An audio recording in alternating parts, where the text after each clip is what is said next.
Assalamualaikum warahmatullahi wabarakatuh. Yang saya hormati Bapak Fakih selaku dosen pengampu mata kuliah Ekonomi Mikro dan juga rekan-rekan yang saya banggakan. Perkenalkan, nama saya Anissa Trifadila. Saya perwakilan dari kelompok 1.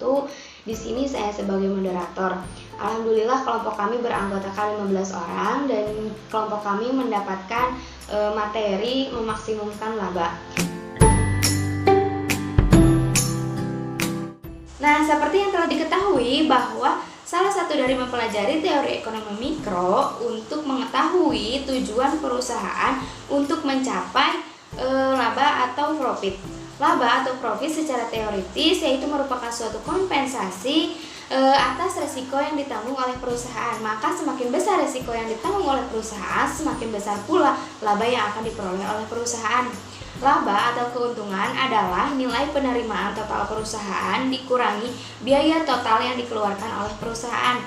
Jika profit atau laba itu dinotasikan atau disimbolkan oleh V, maka V sama dengan total revenue dikurangi total cost, atau V sama dengan TR dikurangi TC. Nah, perusahaan dikatakan berhasil atau dikatakan positif mendapatkan laba jika nilai V itu lebih dari 0 dan nilai TR itu lebih dari TC. Nah, laba maksimum itu tercapai ketika nilai V itu mencapai maksimum. Yang menjadi pertanyaan itu adalah bagaimana cara perusahaan menghitung laba maksimum.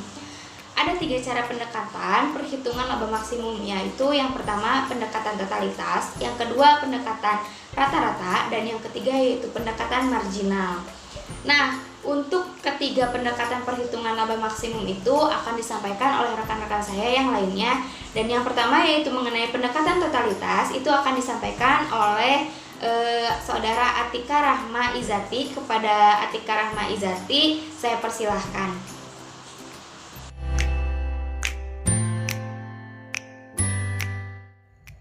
Baik, pendekatan totalitas membandingkan antara pendapatan total yang dilambangkan dengan TR dan biaya total yang dilambangkan dengan TC. Pendapatan total yaitu jumlah unit output yang terjual yang dilambangkan dengan Q dikalikan dengan harga unit per output yang dilambangkan dengan P. Sehingga TR sama dengan P kali Q. Adapun biaya total yaitu biaya variabel ditambah dengan biaya tetap, sehingga dilambangkan TC sama dengan VC ditambah VC. Dalam pendekatan totalitas, biaya variabel per unit output dianggap konstan, sehingga biaya variabel adalah jumlah unit output dikalikan biaya variabel per unit. Jika biaya variabel per unit adalah V, maka VC sama dengan V kali Q. Dengan demikian, persamaan untuk pendekatan totalitas yaitu V sama dengan PQ dikurang FC ditambah VQ. Dalam bentuk diagram kurva persamaan tersebut dapat kita lihat bahwa pada awal perusahaan mengalami kerugian. Terlihat dari kurva TR yang masih di bawah kurva TC. Tetapi jika output ditambah, kerugian makin kecil. Terlihat dari makin mengecilnya jarak kurva TR dengan kurva TC. Pada saat jumlah output mencapai Q, kurva TR berpotongan dengan kurva TC. Yang artinya pendapatan total sama dengan biaya total. Setelah titik BEP atau titik impas, perusahaan tersebut mengalami laba yang makin membesar. Dilihat dari posisi kurva TR yang di atas kurva TC. Untuk mengetahui produk yang menyentuh BEP atau titik impas, maka diperoleh rumus Q sama dengan FC dalam kurung P kurangi VC. Implikasi dari pendekatan totalitas adalah perusahaan menempuh strategi penjualan maksimum. Adapun yang pertama yaitu sebab makin besar penjualan, maka makin besar laba yang diperoleh.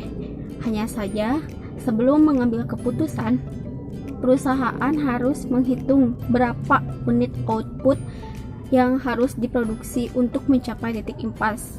Kemudian, besarnya Q dibandingkan dengan potensi permintaan efektif. Lalu, ada yang kedua yaitu jika persentasenya 80%, maka untuk mencapai BEP, perusahaan harus menjangkau 80% potensi permintaan efektif. Yang ketiga, makin kecil Q atau makin kecil persentase Q terhadap potensi permintaan efektif dianggap makin baik, sebab risiko yang ditanggung perusahaan makin besar.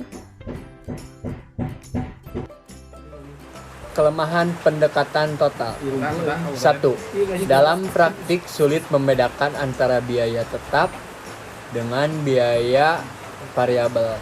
Misalnya, listrik yang digunakan perusahaan, ada yang untuk pabrik, dapat menjadi biaya variabel. Ada yang untuk kantor, dapat menjadi biaya tetap. Atau seorang pegawai dalam perusahaan, terutama perusahaan keluarga, sering bekerja rangkap untuk kegiatan administratif, biaya tetap, dan produksi biaya variabel. 2. Pendekatan ini mengabaikan gejala penurunan pertambahan hasil yang menyebabkan baik kurva biaya maupun kurva pendapatan tidak berbentuk garis lurus. Karena itu, pendekatan totalitas hanya dapat dipakai bila usaha dianalisis relatif sederhana dengan skala produksi tidak besar. Untuk contoh kasusnya, di sini ada seorang ibu rumah tangga sekaligus guru yang kreatif, kita sebut saja Ibu Emilia. Dia merencanakan menambah penghasilan keluarga dengan menjual jajanan anak-anak berupa permen coklat hasil olahannya sendiri. Nah, produknya ini dipasarkan ke beberapa sekolah dasar yang ada di sekitar tempat tinggalnya.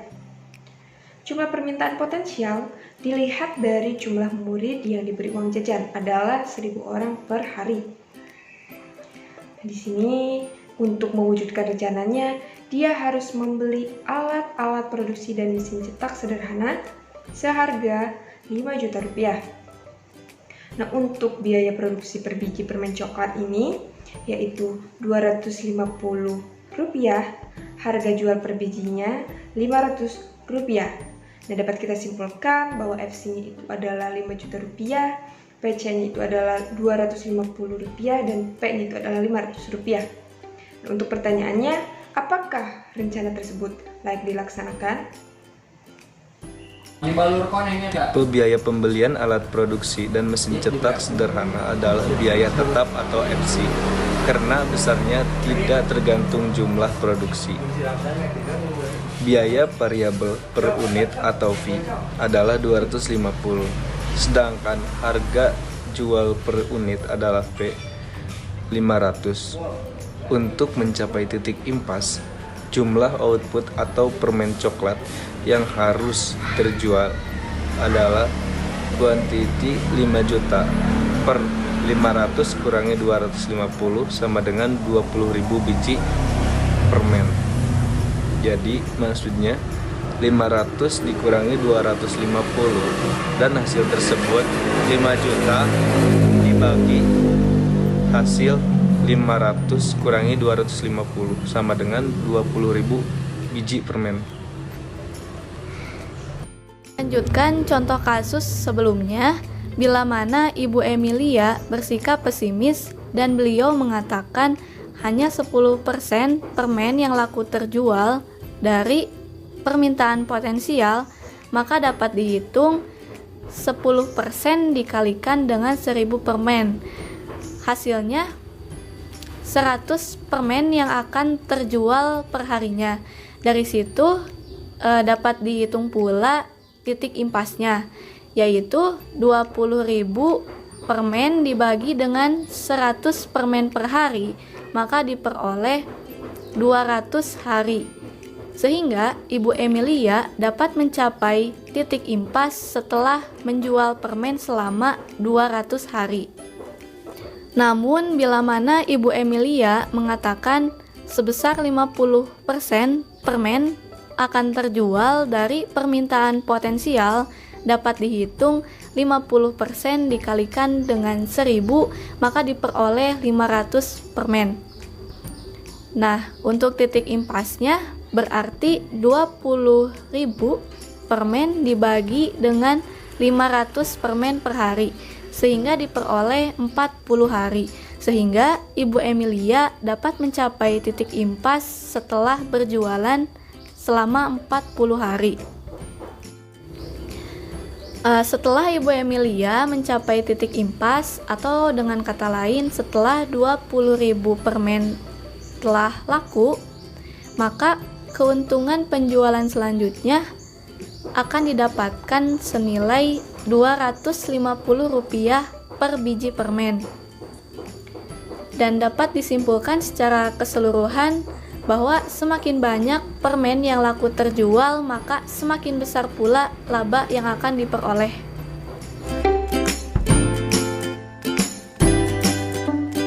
Baik, di sini saya akan menjelaskan tentang pendekatan rata-rata, yaitu perhitungan laba per unit dilakukan dengan membandingkan antara biaya produksi rata-rata atau AC dengan harga jual output P, atau laba total adalah laba per unit dikalikan dengan jumlah output yang terjual, yaitu dengan rumus P sama dengan P kurangi AC kali Q.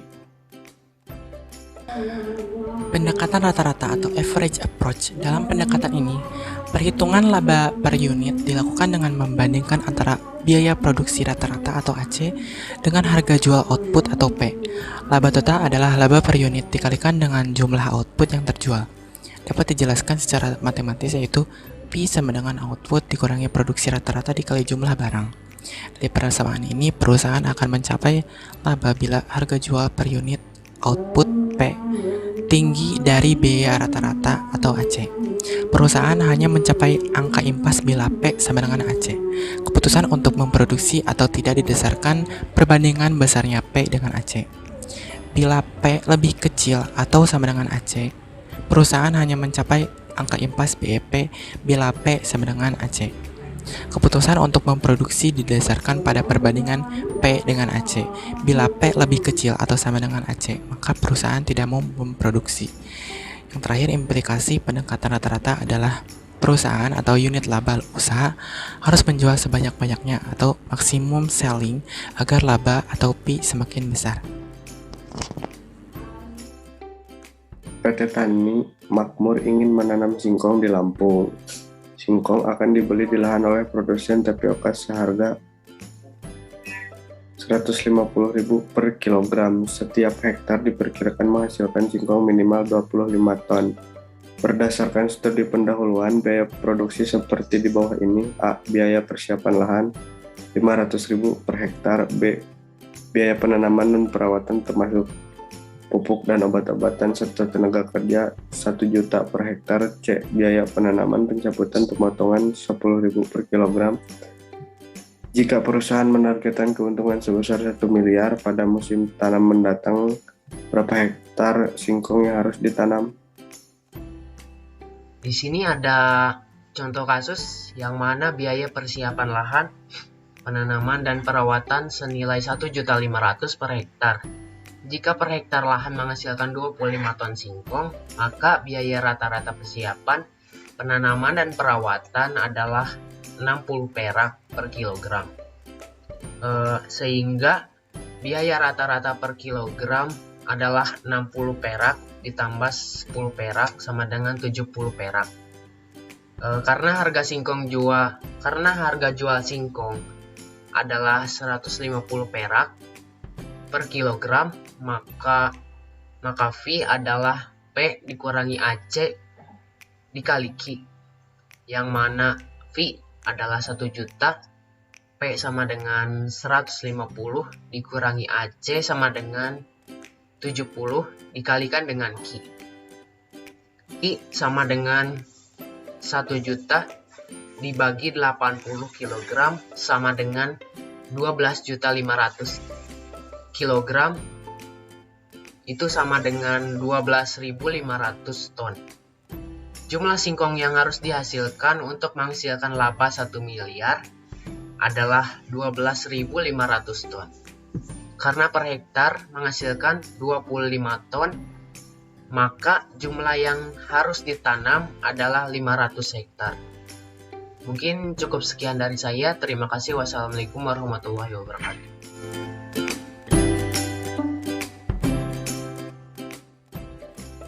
Apa itu pendekatan marginal? Pendekatan marginal adalah perhitungan laba yang dilakukan dengan membandingkan biaya marginal atau MC dengan pendapatan marginal atau MR. Jadi pada pendekatan marginal ini laba maksimum akan tercapai pada saat pendapatan marginal atau MR sama dengan biaya marginal atau MC.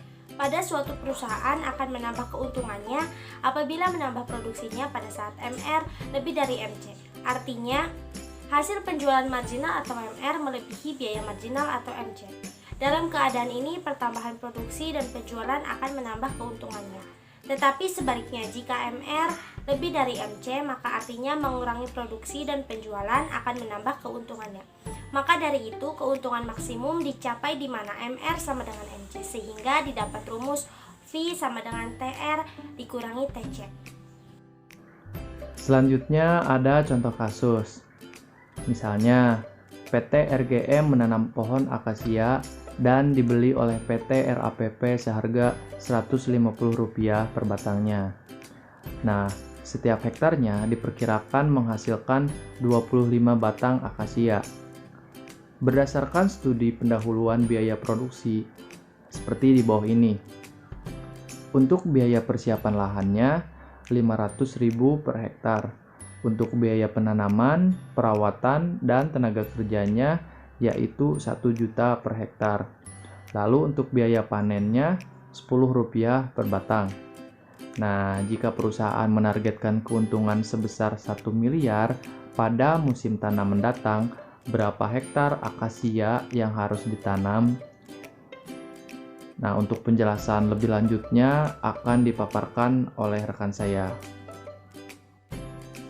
Diketahui biaya persiapan dan penanaman adalah Rp1.500.000 per hektar, biaya panen 10 per batang, kemudian biaya rata-rata persiapan, penanaman, dan perawatan yaitu Rp1.500.000 dibagi 25 batang sama dengan 60, sehingga biaya rata-rata seluruhnya adalah 60 ditambah 10 sama dengan 70.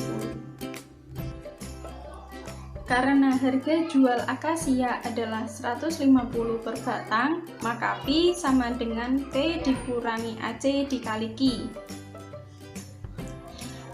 Kemudian kita masukkan angkanya, 1 miliar sama dengan 150 dikurangi 70 dikali Q. Q sama dengan 1 miliar dibagi 80 dan hasilnya adalah 12.500.000 batang. Karena jumlah yang harus ditanam adalah 12.500.000 batang per hektar menghasilkan 25 batang, maka luas lahan yang harus ditanam adalah 12.500.000 dibagi 25 batang, yaitu hasilnya 500.000 hektar. Nah, mungkin itu yang dapat kami sampaikan mengenai memaksimumkan laba. Mohon maaf apabila terdapat banyak kekurangan dan juga kesalahan. Sekian dari saya. Wassalamualaikum warahmatullahi wabarakatuh.